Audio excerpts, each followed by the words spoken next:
Hi, everyone. My name is Jeff Praisman with the Interactive Brokers Podcast. It's my pleasure to welcome Rob Jankowicz, Director of Index Product Development at Nasdaq, and Nicole Torsky, Lead Economic Researcher at Nasdaq. Hi, guys. How are you? We're doing well. Thank you for having us. How about you? I'm doing great, and it's my pleasure to have you guys in for our monthly podcast with Nasdaq. We have a really interesting subject we're going to talk about: global companies and how you classify where they're domiciled. And so for Nicole and Rob, we live in a global economy where certainly almost every large and probably many medium and even small companies do business in several countries and continents. Many will have multiple headquarters and executives covering different regions as well. So, classifying companies' home country can be really tough. I'd like to start at the basic level. What makes a stock, American? Yeah, that's a great question. And you're right. So classifying a company's home country can certainly be difficult at times. If we start at a basic level, we may generally think of a company's location based on where the company is headquartered or where a company's primary equity security trades. So for example, let's say there's a company with headquarters in the US and the company's stock trades in the US as well. Then at a very basic level, we might consider this to be a US company. But as I think we'll talk about a little later on, there are typically other determinants of a company's home country that are especially important for index construction. What are some of the other factors then that can determine if a company's American? Right. So in reality, it's not always as simple as headquarter location or listing exchange. It tends to be far more nuanced than that. So there are a few other factors that can help determine a company's home. Most often, the company's country of incorporation and the source of the company's assets and revenues are also taken into consideration. For example, although a company may be based outside of the US, if its stock trades in the US and the majority of assets and revenues are also in the US, the company may very well be considered a US company. And a country's location can affect so many items, obviously taxes, in this environment, tariffs, of course, it hits a hot list.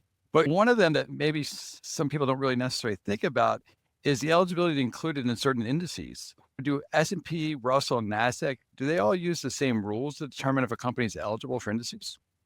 Yeah, that's a great point. And the index rules do differ. So speaking in terms of the Nasdaq indexes, it really depends on that index in question. Although many people are familiar with the Nasdaq 100, there's a plethora of other indexes that Nasdaq operates, each with its own specific set of rules. So in terms of the Nasdaq 100 and Nasdaq next generation indexes, or you could really think of these as this is the index of the next 100 largest non-financial companies listed on Nasdaq outside of the parent Nasdaq 100. A company's incorporation and headquarter location doesn't really matter. In fact, the indexes are unique in that they allow foreign company ADRs or American depository receipts to be eligible, while other major index providers don't. With that said, there are other country indexes that Nasdaq does operate that do use country of incorporation, domicile, or primary listing exchange for eligibility. But in terms of the other index providers or other major benchmarks, I think it is a little different. Is that right, Nicole? Thanks. So as for the other two, both the Russell and the S&P start with where a country is incorporated, listed, and headquartered. But then each index applies rules on these locations a little differently. So the S&P looks at headquarters, incorporation, listing location, and where the plurality of assets and revenues are. If all the countries match, a company is assigned to that country. The Russell also starts with the same three factors of headquarters, incorporation, and listing location, but only checks assets and revenues if one of the three factors doesn't match a single country. Then S&P US indices also require company files 10Ks or domestic issuer SEC filings to be eligible, while the Russell index allows foreign private issuer filers. And finally, how each index decides if a company not headquartered or incorporated in the USA is American is also a little different. Nicole, are there other items index providers will use that can help categorize a company's domicile if all these criteria are met? So that's a great question. There's quite a few. But first, how a company isn't meeting the domicile criteria is also important. All the major indices have some exclusion countries for headquarters or incorporation. Usually, these are either countries without a domestic exchange or countries historically known for being more business-friendly corporate entities. However, the list of countries is slightly different across the indices, and how domicile is determined based on the countries and other factors is also different for each index. So, for example, if headquarters, incorporation, or listing exchange aren't all the same in the same place, then the Russell will try to establish a country link first using geographic assets, then using geographic revenues. If they can't, and the company is headquartered in one of their exclusion countries, domicile could default to the country of the company's most liquid listing. On the other hand, depending on where a company is incorporated, the S&P will either only look at headquarters and listing location or go through a list of other factors to determine domicile. In fact, most of the major index providers use a list of other factors. So in addition to the S&P, the MSCI and the CRSP or CRSP also use other factors. In addition to assets and revenues, the major index issuers look at where shareholders, other listings, operations, employees, management, and annual meetings are located, and where investors think the company operates. They also look at the company's history, functional currency, reporting currency, and the accounting method the company uses. And finally, some indices even have specific checks, like the CRSP index checks if the company has an EIN or an employer identification number, which is required for a company that pays employment taxes or withholds income taxes in the U.S. Overall, when most of these other factors point to a single country, the index classifies the company in that country. With all these factors, do the providers ever make exceptions to include companies in certain indices? Say, for example, the S&P 500 is one of the most well-known indices out there. Are all 500 companies domiciled in the U.S.? So all the companies in the S&P 500 had to pass the S&P index methodology screens for U.S. domicile. So they're considered U.S. companies. But as of April 7th of this year, 28 companies are incorporated and 22 companies are headquartered outside of the USA. All the non-U.S. incorporations are either in domicile of convenience countries or certain European countries, all included in the S&P methodology as exception locations. So most likely the S&P committee prioritized headquarters and exchange locations, or used that other factors list we talked about earlier to determine them to be U.S. companies. At the end of the day, the S&P Index Committee has final domicile determination and can review companies on a case-by-case basis. And a lot of founders these days are almost like rock stars, right? We know their name, and they're almost taking on the personality of the company themselves. Does a founder's birthplace or residence come into play, even if the company is listed on the U.S. exchange? That's a really interesting question. The S&P, CRSP, and MSCI indices look at company history, and where a company was founded is a part of its history.